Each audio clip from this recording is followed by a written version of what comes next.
Two very interesting options came on the market for people shopping for a compact luxury crossover. Mercedes-Benz is finally offering the GLK 250 BlueTEC, and Audi is firing right back with the Q5 TDI. But can diesel engines really serve as a legitimate piece to the luxury puzzle? Well, both of these companies have very different answers to that question, and we're here today to make a judgment call about which one is right.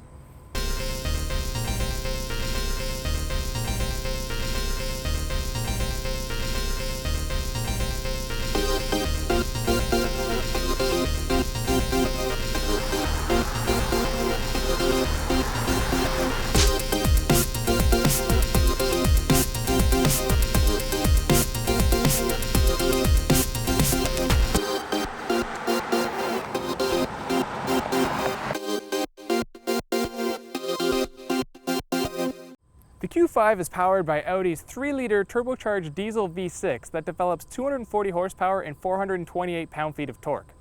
That's mated to an 8-speed automatic transmission and is rated to get 24 miles per gallon in the city and 31 miles per gallon on the highway. Despite the bigger engine compared to the Mercedes, it's only down 2 miles per gallon overall at 26 combined. A base Q5 TDI costs $46,500, but our generously equipped Q5 TDI is roughly $10,000 more expensive. But you don't have to spend that much money. In fact, the GLK starts at just under $40,000 and our test model is about $49 grand. For that price, you get a 2.1 liter turbo diesel good for 200 horsepower and 369 foot-pounds of torque, all fed to the four wheels through Mercedes' 7-speed automatic transmission. It's rated at 24 miles per gallon in the city and 33 on the highway, or 28 miles per gallon combined, although it's worth noting that in real-world testing, we're finding that it is quite a bit more efficient than the Audi. When it comes to looks, the Q5 is the sportier of the two and features all the right curves in all the right places, as well as that signature grille all Audis are known for. It doesn't look as much like a wagon or a cube as a Mercedes does, and in the back there are these unique D-shaped tailpipes. For diesel maybe? Happily missing back here though is any excessive badging to muck up the design. No green this or eco that, just clean styling, a staple of Audi design. Here's what I love about the GLK. Even at the base trim, it's very, very sexy. For example, this car has the base 19-inch wheels, and honestly, the AMG package looks good, I'll admit that, but I'd be just as happy to save the money and drive around in this car. Sharp angles, defined ridges, and its boxy shape stand out without seeming ostentatious. But here's my favorite part, the taillights. Now, I know you can't really see it in the daylight, but take it from me, there aren't many rear lamps on the market more worth staring at than those coming from Mercedes-Benz products. The Q5's interior is very polarizing. In the best German tradition, it's very functional and clean, yet sterile and emotionless. Audi has included all the right luxury equipment in this vehicle, like a huge panoramic sunroof, Bang & Olufsen sound system, and of course the programmable drive select modes. Interior room is also solid in this vehicle, as rear seat space and trunk capacity both outsize the GLK. There's a little sport inside here, which includes the squared off bottom steering wheel and these nicely bolstered sport seats. Forget about the Q5. It feels cramped and it's hard to see out of, neither of which are problems in the GLK. If you want to get an idea of how the two cars feel, try doing this, and you've got the Q5. But relax, let your shoulders down, and you've got an idea of how breathable the GLK is.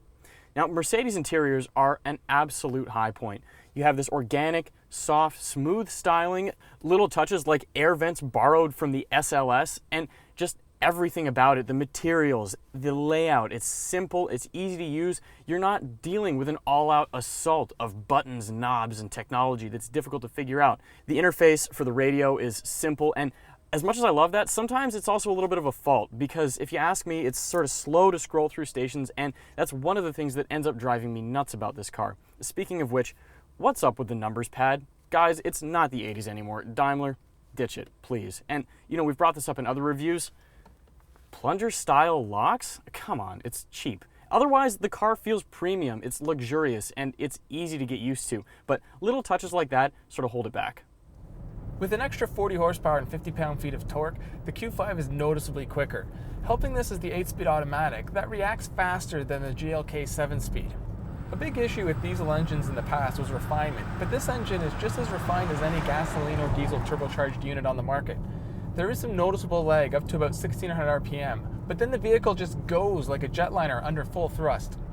The only clatter you'll hear from the V6 engine is during a cold startup. Otherwise, inside the cabin, it's perfectly quiet. At stoplights, it just purrs and you don't even know the engine's on. Now on the outside, motorists might have a different opinion of the vehicle as it's quite loud out there.